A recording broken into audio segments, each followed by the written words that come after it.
Shamak's struggling with his hamstring, so we'll have to wait. That'll be a last minute one. One or two other knocks and niggles, but again, it'll be late decisions on them as well. Shamak's important therapy. No, he's been, he'll be a big miss. If we miss him, if he's not fit, then he will be a big miss for us.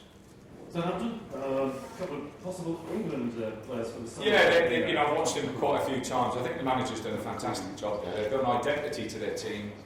They play a certain way.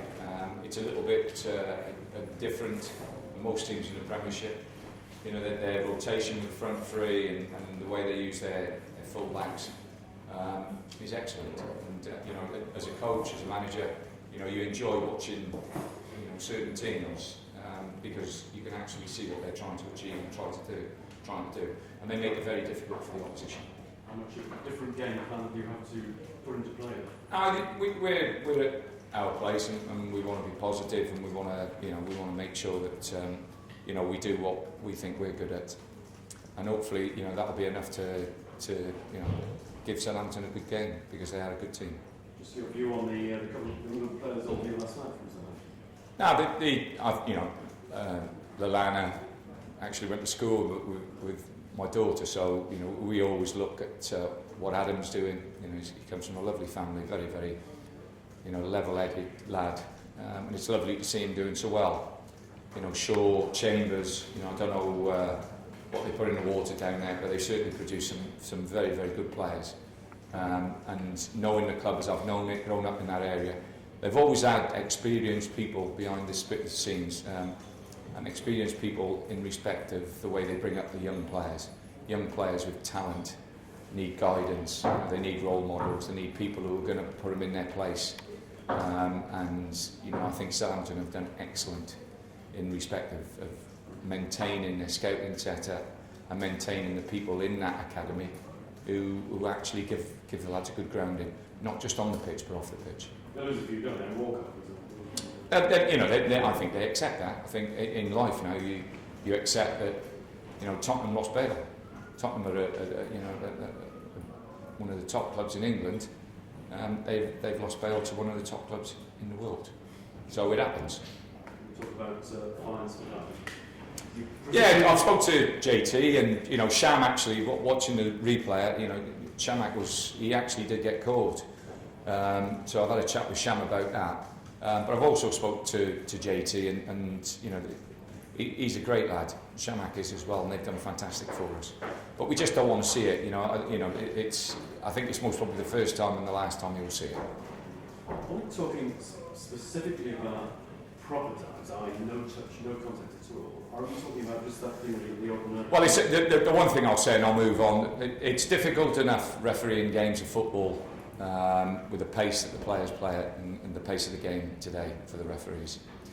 So it's we should be trying to make it as simple as possible for them, not more difficult. And I think we have a responsibility on our side to do that properly. Yeah, fine, no problems. Tony, how's Glenn been this week? Extra spring this step after the weekend? Yeah, Glenn just wants to play and he wants to be part of the team. He's part of the team now, and he's out there doing a little bit extra now. But he's not 110% fit. He's not as sharp as he'd like to be, and we understand that. But we think that hopefully he'll get us the goals that we need to win games. I spoke to Aaron earlier and he said that the whole squad were really pleased for him coming on to score his first Premier League goal. No, the squad has a real good feel about the squad in respect of the way they get on with one another, and it's nice to be a part of it. I know that you targeted the home form with the games against Manchester City, Liverpool and Chelsea, and then you've got Villa and Southampton. Are they the two games you need to target to get 3 points from? No, like I say, we know how tough this run is for us. We've got as tough as anybody in the bottom 10. But we'll just get our heads down and work as hard as we can. There's 10 teams, 11 teams that are still fighting for their lives, and we're ahead of the game in lots of respects because we're still in with a chance, and nobody gave us that chance a long time ago, or not a long time ago, quite a short time ago. seems that every weekend there are games between direct rivals down at the bottom, Cardiff, Fulham this weekend, for example. Do you keep an eye on how things are going in the other matches? I think that, it's very difficult to stop the players from looking at things, but for myself, I just keep focused on. You can get so confused and so uptight and lose a lot of energy, and we do this very well in this country, worrying about things we can't affect. So still no points total in mind then, bearing that in mind? Yeah, as many as we can get, and then we'll look at it at the end of the season.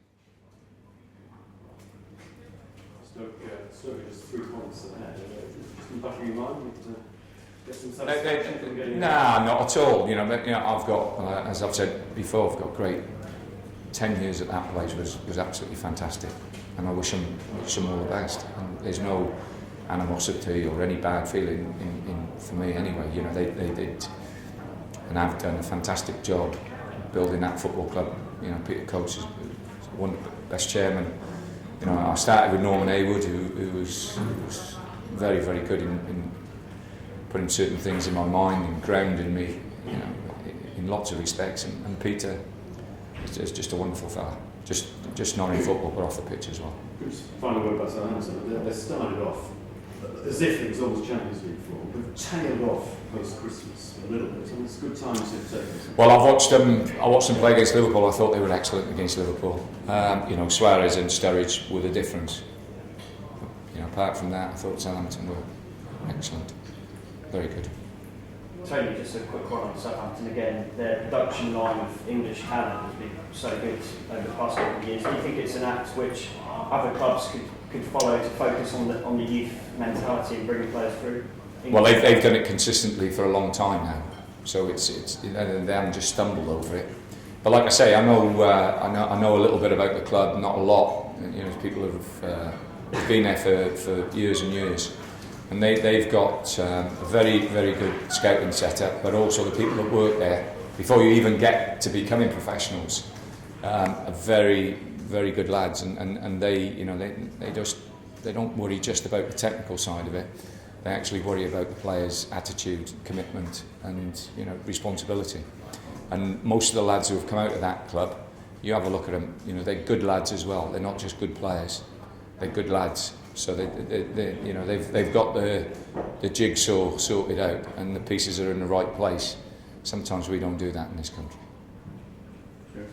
Tony, have your preparations for this game against Southampton been somewhat hampered by the fact that you've had so many players away on international duty, plus of course the players who have been injured who would have been away? Yeah, I'm not.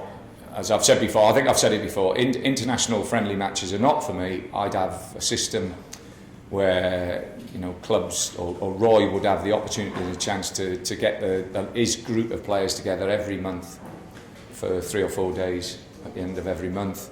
And especially now leading up to the World Cup, I think they should have been in place. Miss this game out, and then from Christmas onwards, 3 days of a month where the players for England just report to Burton, and that he works with them on the shape of the team, his ideas, his philosophies, and everything he puts together with the players. And personally, I prefer to do that than have a meaningless friendly match. If I'm sure Roy knows what the players can do, what they're capable of doing, and what they're good enough at. I'm sure he knows what he wants to do as a manager.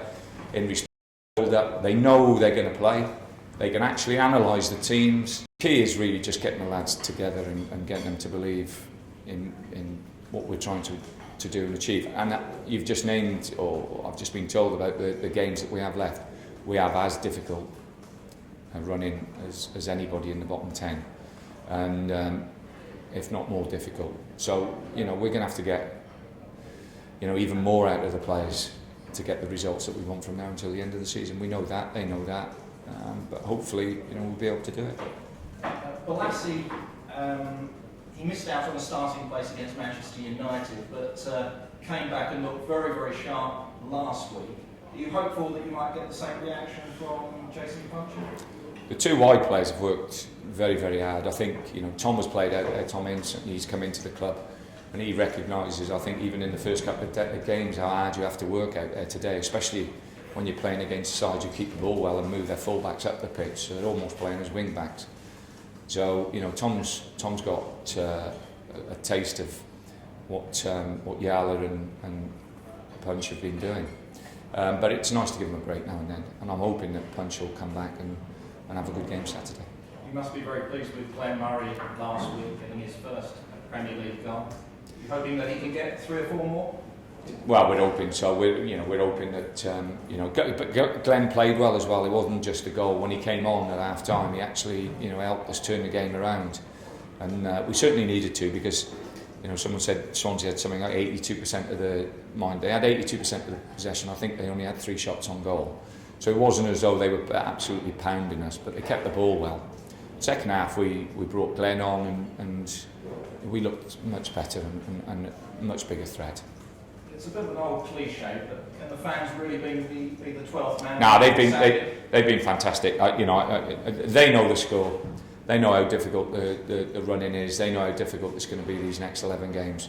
They know where we are, and they've responded fantastically since I've been here. And there's going to be some good players on display tomorrow, isn't there? Well, the left back and Lallana and Chambers. I like Chambers as well. He's come out again of the policy and looks a top player. Schneidlin. You look at their team and they've got some. Rodriguez has been a great signing from Burnley. They've got some good players. Good luck for Saturday. Thank you. Tony, what happened on Sunday must have given the whole club a real lift. I mean, it must have felt a bit like a victory, really, given the nature of it. Well, we certainly give a better performance second half, and a performance where we were on our front foot, and actually, we looked like a team that wanted to win. Whereas first half we were just waiting to get beat.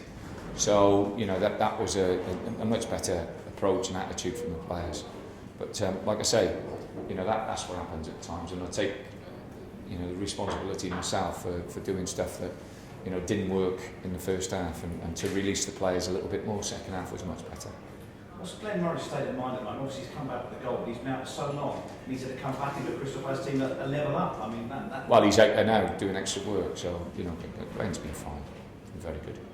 And I mean, he brings a certain the reminder of Palace fans of what happened last season as well. But there is that step up for him. Well, I just think that he's on the pitch, and when you get him on the pitch, you think you have a player who can score a goal. If it drops through, he'll score, and that helps everybody. When you have got players like that on the pitch, then that helps everybody.